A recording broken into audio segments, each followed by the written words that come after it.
শিবিরের জয় কি জাতীয় নির্বাচনে জামায়াতে ইসলামের চমক সৃষ্টির ইঙ্গিত দিচ্ছে, আর ছাত্রদলের হার কি বিএনপির ভরাডুবির ট্রেলার? প্রশ্নগুলো অনেকের মনে ঘুরছে। শিবিরের সফলতা ও ছাত্রদলের ব্যর্থতা জাতীয় নির্বাচনে জামায়াত ও বিএনপির ভোট ব্যাংকে কেমন প্রভাব রাখবে সে সম্পর্কে বিস্তারিত জেনে নিন। প্রথমে আসবে তরুণ ভোটারদের প্রসঙ্গ। বিশ্ববিদ্যালয়ের তরুণরা যেহেতু শিবিরকে বেছে নিয়েছে, জাতীয় নির্বাচনেও তারা জামায়াতের দিকে ঝুঁকতে পারে। তরুণদের একটা বড় অংশ ছাত্রদলকে ছাত্রলীগের কপি এবং বিএনপিকে আওয়ামী লীগের কপি হিসেবে দেখছে। কারণ দীর্ঘ ১৬ বছর ধরে বিএনপি আন্দোলন সংগ্রামের মাধ্যমে যে সহানুভূতি অর্জন করেছিল তার অনেকটাই মাটি হয়ে গেছে ২০২৪ সালের পর থেকে একের পর এক চাঁদাবাজি ও দখলবাজির অভিযোগের কারণে। অন্যদিকে জামায়াতে ইসলাম নিয়ে কম বেশি অভিযোগ থাকলেও তারা বিএনপির তুলনায় নিজেদের ইমেজ ক্লিন রাখতে পেরেছে। এবার আসবে নারী ভোটারদের প্রসঙ্গ। দীর্ঘদিন ধরে একটা ধারণা প্রচলিত ছিল যে নারী ভোটাররা জামায়াত শিবিরকে এড়িয়ে চলে। ডাকসু ও জাকসু নির্বাচনে নারীদের ভোট ছাড়া শিবির এমন নিরঙ্কুশ বিজয় পেত না। তাছাড়া ডাকসুর শিবির প্যানেলের ৪ নারী প্রার্থীর ৪ জনই জয়ী হয়েছেন।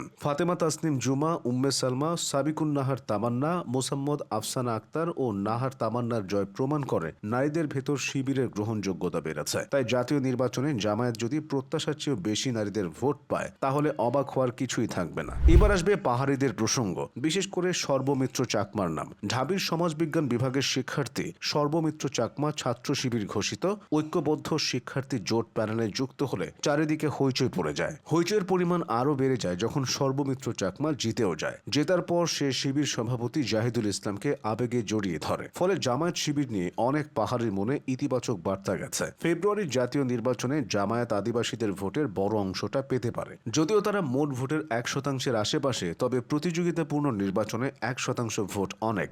বলার অপেক্ষা রাখে না, ডাকসু ও জাকসু নির্বাচনে শিবিরের ধরাছোঁয়ার বাইরে থেকে জেতার বিষয়টা জামায়াতকে ভীষণ উজ্জীবিত করেছে, সেই সঙ্গে আত্মবিশ্বাসও বাড়িয়ে দিয়েছে। এই ফলাফলকে জামায়াত তাদেরই বিজয় হিসেবে দেখছে। তরুণদের মাধ্যমে তারা নতুন সম্ভাবনাও দেখছে। জামায়াতে ইসলামীর নায়েবে আমির সৈয়দ আবদুল্লাহ মোহাম্মদ তাহের বলেছেন, বর্তমান যুব সমাজ ও ছাত্র সমাজ নীতিহীন ও ধ্বংসাত্মক রাজনীতির বিরুদ্ধে। তারা পুরনো রাজনৈতিক চর্চা পছন্দ করছে না। তারা বাংলাদেশে একটা ইতিবাচক পরিবর্তন চায়। রাজনৈতিক বিশ্লেষকদের মতে ডাকসু নির্বাচনে শিবির তাদের খোলস ছেড়ে বেরিয়ে এসেছিল বলেই বড় জয় পেয়েছে। বিশেষ করে মুক্তিযুদ্ধ ও নারী স্বাধীনতার পক্ষে শিবিরকে উদার হতে দেখা গেছে।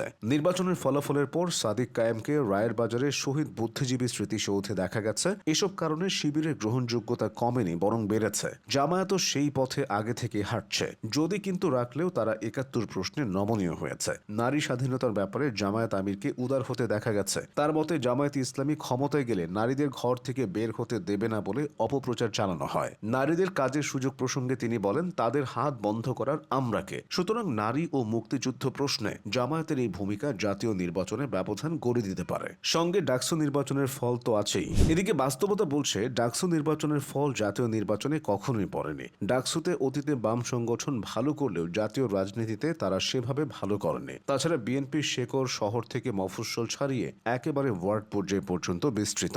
জামায়াত সুগঠিত হলেও তারা এতটা বিস্তৃত না। এক্ষেত্রে বিএনপি এগিয়ে থাকবে। তাছাড়া বিএনপির সালাউদ্দিন আহমেদ ও রুমিন ফারহানার মতো বড় মুখগুলোকে ডাকসুর ফল নিয়ে বিচলিত হতে দেখা যায়নি। অর্থাৎ জাতীয় নির্বাচনে জামায়াতকে তারা হিসেবে দেখছেন না। সব মিলিয়ে ২০২৬ সালের জাতীয় নির্বাচন বিএনপি ও জামায়াত দুই দলের জন্যই বড় পরীক্ষা হিসেবে হাজির হবে।